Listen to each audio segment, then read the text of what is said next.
Chers amis, soyez les bienvenus pour ce nouveau temps de culte en vidéo. Nous arrivons à la fin de cette année scolaire. On sent bien que quelque chose se termine et on sent bien aussi qu'après cette nouvelle année scolaire mouvementée, nous avons tous et toutes besoin de repos. Eh bien, c'est ce que je vous propose de vivre ensemble, un temps de repos, dans la présence du Seigneur, lui qui nous invite au repos. Parfois, on croit qu'avec le Seigneur, on doit toujours être dans l'action, faire. Mais vous allez voir qu'avec le Seigneur, nous sommes aussi invités à prendre du temps, à nous reposer, à nous retrouver, à le retrouver. Qu'il nous inspire et nous guide. Prions. Seigneur notre Dieu, tu vois combien nous sommes lasses et fatigués à l'issue de cette année scolaire si particulière. Nous avons besoin de repos, de nouvelles forces. Viens parler à nos cœurs fatigués. Tu sais combien nous avons besoin d'entendre une parole qui nous relève, qui nous fait du bien, qui nous réconforte. Que ton Esprit Saint vienne nous parler pour que cette parole ne soit pas lettre morte, mais parole de vie. Amen. Chers amis, alors que cette année scolaire se termine, alors que les congés vont arriver pour les uns et pour les autres, j'aimerais nous inviter à faire une pause dans la présence du Seigneur. Les pauses, c'est quelque chose de nécessaire. Dans la musique, on a besoin de pauses pour rythmer la musique. D'ailleurs, il y a plein de façons différentes de les exprimer. Les pauses, les soupirs, les silences. Dans la Bible, dans les psaumes, qui étaient d'ailleurs des chants, on retrouve encore les traces de ces pauses. Stop, on s'arrête. On respire. On oublie parfois combien on a besoin de se ménager des pauses pour mieux repartir, pour que le rythme de nos vies redevienne harmonieux. J'aimerais que nous nous mettions aujourd'hui à l'écoute d'un texte connu, très connu, l'histoire de deux sœurs, Marthe et Marie. Pendant qu'ils étaient en route, Jésus entra dans un village. Là, une femme nommée Marthe l'accueillit dans sa maison.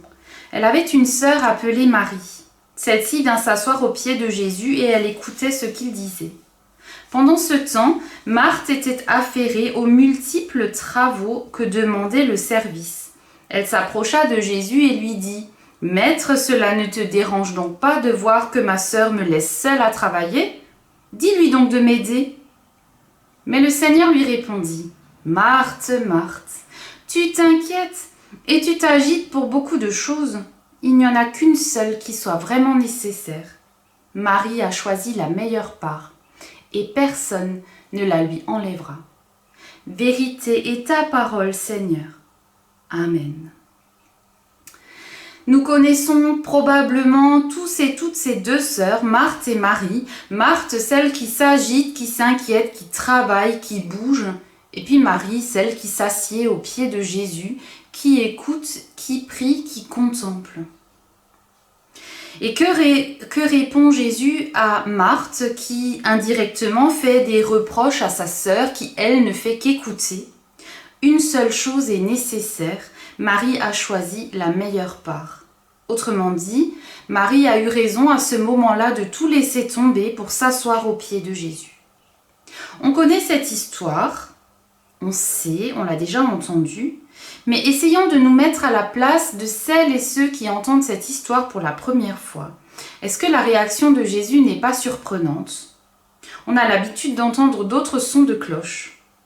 Toujours à nouveau, on nous répète que la foi chrétienne, ce n'est pas juste un savoir, une théorie, mais qu'elle doit se traduire par des actes. Et juste avant ce texte dans la Bible, il y a la parabole du bon samaritain, où un homme en sauve un autre qui a été attaqué par des brigands sur le chemin. Et Jésus dit à la fin, « Va et toi, fais de même ». Ce qui veut dire, agis toi aussi, fais comme le bon samaritain, occupe-toi de ceux qui ont besoin d'aide. Bien plus encore, on a critiqué Marthe parce qu'elle s'agite et qu'elle court dans tous les sens. Mais dans l'église, on a besoin de gens qui s'engagent, qui travaillent, qui se mettent au service des autres. On a besoin de Marthe dans nos églises. Il y a tant de choses à faire. Comment pourrait-on imaginer une paroisse sans ces personnes qui s'engagent et qui engagent de leur temps pour se mettre au service? Les conseillers presbytéraux, les organistes, les sacristains, les distributeurs des bulletins de la paroisse, les bénévoles qui font le ménage, il y en a tant. Et voilà que Jésus donne raison à Marie, celle qui s'assied là et qui ne fait rien. Pourquoi ce jugement en faveur de Marie? Je crois que Jésus essaye de faire comprendre à Marthe qu'il y a certes un temps pour courir, mais il y a aussi et surtout un temps pour s'asseoir et pour écouter. Être chrétien, c'est en premier lieu écouter la parole de Dieu. Quand Jésus parle, tout le reste doit s'arrêter. Il n'y a pas d'excuse pour faire autre chose, pas d'excuse pour fuir. C'est l'erreur qu'a fait Marthe, quelque part dans son agitation, dans sa course.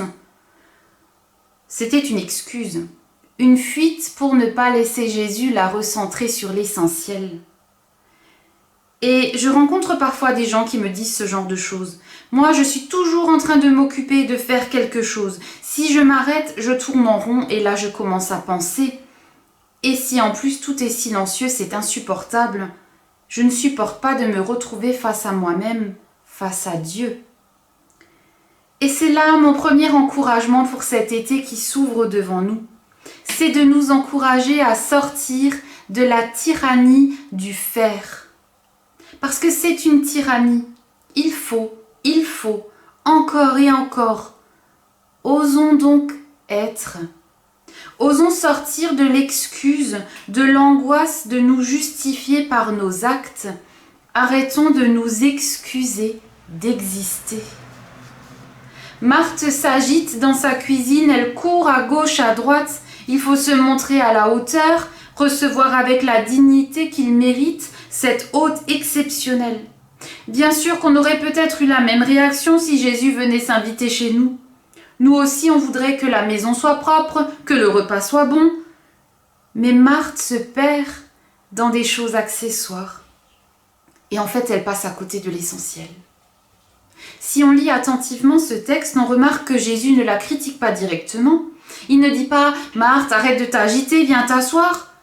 Ce n'est que lorsqu'elle, Marthe, fait des reproches à sa sœur que Jésus lui signale qu'elle a fait le mauvais choix.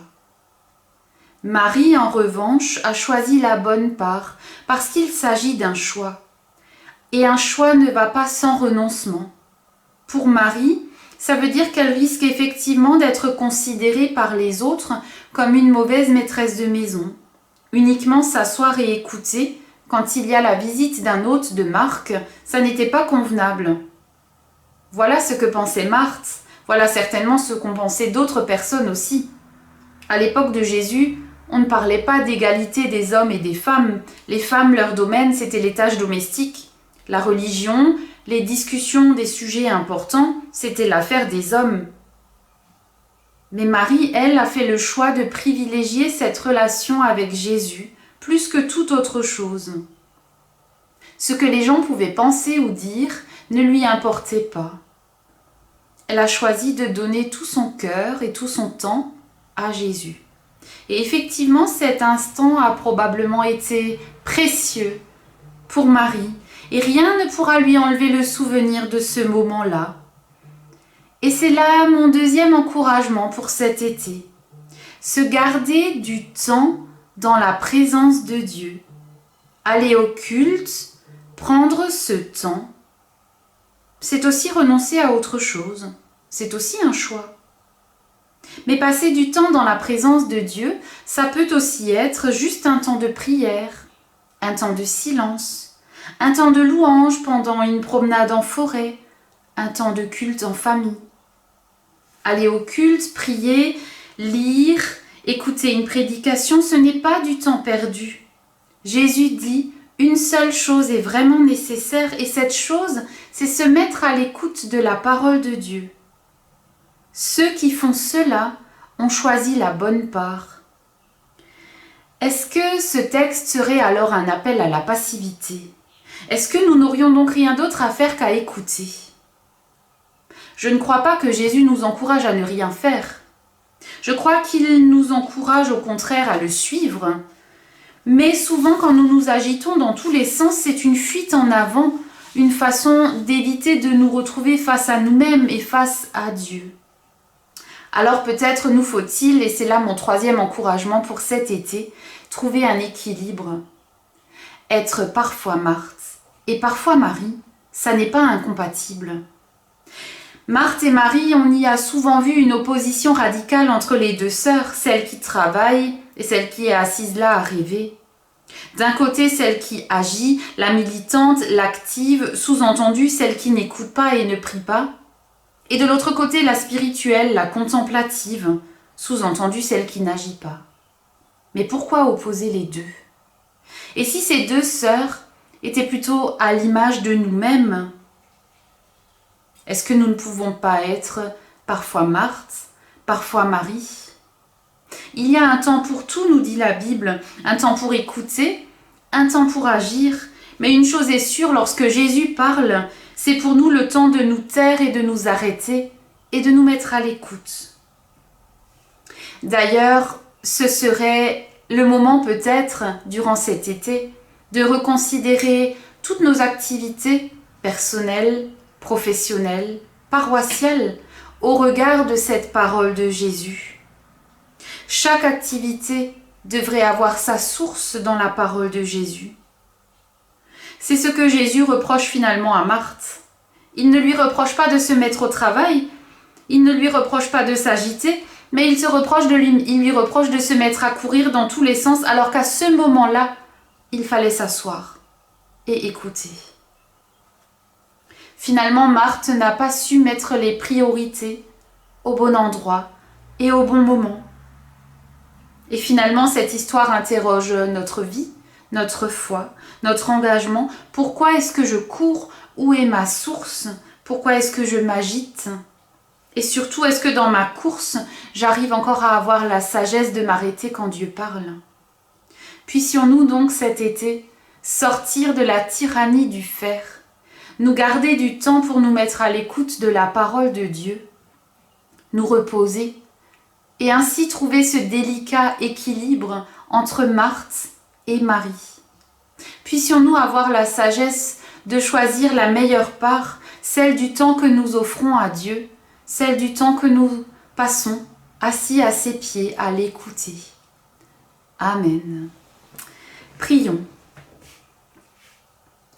Seigneur, sois béni parce que tu nous rappelles que tu es ce Dieu qui prend soin de nous, qui veille sur nous, ses enfants. Merci pour ton esprit qui nous accompagne chacun sur sa route.